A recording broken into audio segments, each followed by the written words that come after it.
Salut, bienvenue sur la chaîne de Blog Tesla, j'espère que vous allez bien. Aujourd'hui on a une très belle exclusivité à vous montrer parce que j'ai rencontré l'équipe de Enhance Auto. Enhance Auto, ce sont les gars qui font les Sexy Buttons, que vous connaissez déjà. Ils sont venus aujourd'hui me présenter leur nouveau bouton rotatif qu'on va voir immédiatement. Allez, c'est parti. Le voilà, je l'ai en main, j'ai la chance de pouvoir l'essayer aujourd'hui. Donc voilà un des premiers prototypes, et ils viennent de me l'installer sur ma voiture, donc c'est fonctionnel, ça marche. Il y a encore quelques petits réglages à faire, mais globalement c'est là, ça fonctionne. Vous voyez que c'est un produit qui est relativement fin, c'est très propre. Je vais vous montrer déjà comment ça s'installe. Donc ça vient tout simplement se glisser à cet endroit. Vous voyez qu'il y a un câble USB qui est relié en dessous. Le câble définitif sera un peu plus court.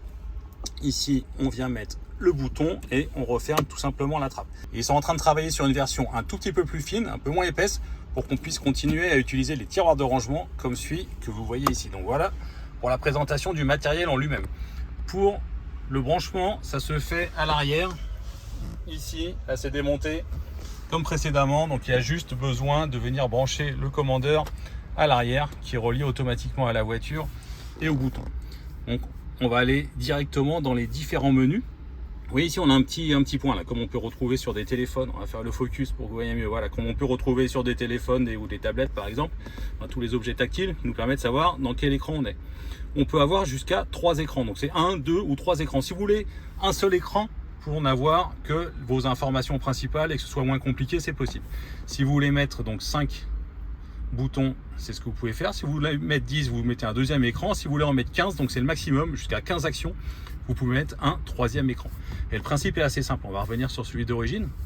Si j'appuie sur le bouton en lui-même, ça va activer ce qui est au centre. Donc ici, au centre, c'est la température de la voiture.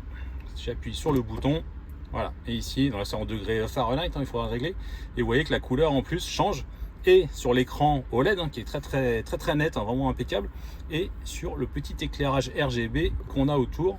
Donc c'est très propre. Une fois qu'on a fait notre réglage ici, soit on attend, ça va retourner automatiquement sur le menu, soit on appuie sur le bouton et on revient sur l'écran principal. Donc même chose pour les ventilations, les sièges ou la ventilation à l'arrière. Si on va sur le deuxième écran, ici on peut régler le freinage régénératif, on peut régler ici le mode de conduite. Donc le mode de conduite, quand je veux choisir quelque chose qui est sur la droite de l'écran, là en haut à droite, j'appuie tout simplement sur le bouton qui est en haut à droite et ça l'active immédiatement.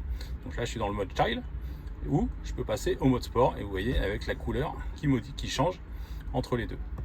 Je reviens en arrière et je peux ici, je vais plier les rétroviseurs, je vais vous montrer en même temps, j'appuie tout simplement sur le bouton et ça replie automatiquement, désolé pour le flou, ça replie automatiquement les rétroviseurs. J'appuie, ça les déplie automatiquement, rétroviseur déplié, en plus le statut s'affiche correctement.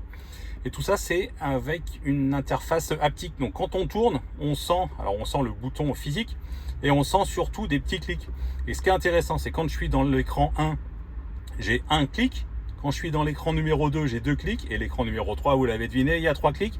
Ça nous permet tout simplement, quand on conduit, de continuer à regarder la route pour venir changer les différents réglages de votre voiture. Donc le but de tout ça, tout simplement, c'est d'avoir des raccourcis plutôt que d'avoir à chercher quelque chose dans le menu. Ce sera quand même beaucoup plus efficace en faisant directement via le bouton. Donc les différents modes de conduite, le niveau de régénération de freinage aussi, ça c'est intéressant. Si vous voulez pouvoir le changer facilement, replier les rétroviseurs. Il y a des choses autour de l'autopilote. On peut ouvrir la boîte à gants tout bêtement. Voilà, la boîte à gants s'ouvre. Ça m'indique que la boîte à gants est ouverte. Je la referme à la main et je ressors du menu, soit en attendant, soit en appuyant dessus. La petite icône qui est ici en bas à gauche au niveau de la lampe, celle-ci c'est pour l'éclairage. Tout l'éclairage au plafond, vous voyez là, il est allumé. Et là on peut régler les essuie-glaces. Et bien sûr vous avez aussi un autre bouton pour le volume de tout le système audio de la voiture. Oui, c'est propre l'interface. Franchement le ressenti quand on touche le bouton avec l'écran OLED, la glace dessus là qui est vraiment chouette. On a un beau noir bien profond grâce à l'OLED, plus les couleurs qui ont été utilisées. Je trouve ça très réussi au niveau du hardware, au niveau du matériel en lui-même. C'est vraiment propre. Si j'appuie ici, vous voyez quand je suis dans ce menu là, ici au milieu il y a le petit éclair. Le petit éclair, j'ai oublié de vous en parler, qu'est-ce que c'est? C'est le préconditionnement de la batterie. Si vous dirigez vers un superchargeur Tesla, le préconditionnement va se faire tout seul. Si vous allez vers un autre superchargeur, alors parfois Ionity ça le fait, pas tout le temps, ou si c'est un Total, IE-Charge, Electra ou autre, bon, peu importe. En tout cas, si la voiture ne fait pas le préconditionnement d'elle-même, vous appuyez sur le bouton et on a le préconditionnement qui est en cours. Ouais, et ça se met en rouge. Là, la batterie est quand même déjà un peu chaude parce que je l'ai chargée il n'y a pas très longtemps. Ça se met en rouge et la couleur change en fonction du niveau de préconditionnement. Donc ce que je trouve sympa, c'est qu'on est vraiment dans les détails en fait. Ils sont en train de travailler sur le bruit du clic pour avoir un clic le plus agréable possible. Il y a une interface haptique, il y a un écran OLED. On a l'impression que c'est d'origine. La couleur est pas complètement parfaite. Ça dépend de l'angle, comment on la regarde. Mais il y aura une nouvelle version, celle qui sera livrée au client, sera améliorée de ce point de vue-là. Donc il y aura quelque chose qui va être exactement correspondant avec l'ensemble du tableau de bord. Vous voyez le produit, c'est propre, hein. C'est très propre.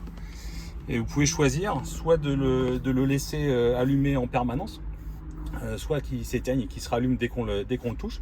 Et puis encore une fois, vous pouvez choisir d'avoir soit plusieurs écrans, soit si vous pensez que c'est plus simple pour vous d'avoir un seul écran, et ben vous mettez un seul écran. Ça c'est pour le nouveau bouton rotatif. Après, il y a d'autres projets. Il y a d'autres projets en cours chez Enhance Auto. Le premier, ça va être pour les boutons. Alors là, les boutons, j'en ai plus dans ma voiture, mais vous savez, les boutons triangulaires noir et blanc qu'on a déjà vu, que je vous ai déjà présenté, je vous propose de regarder mon autre vidéo.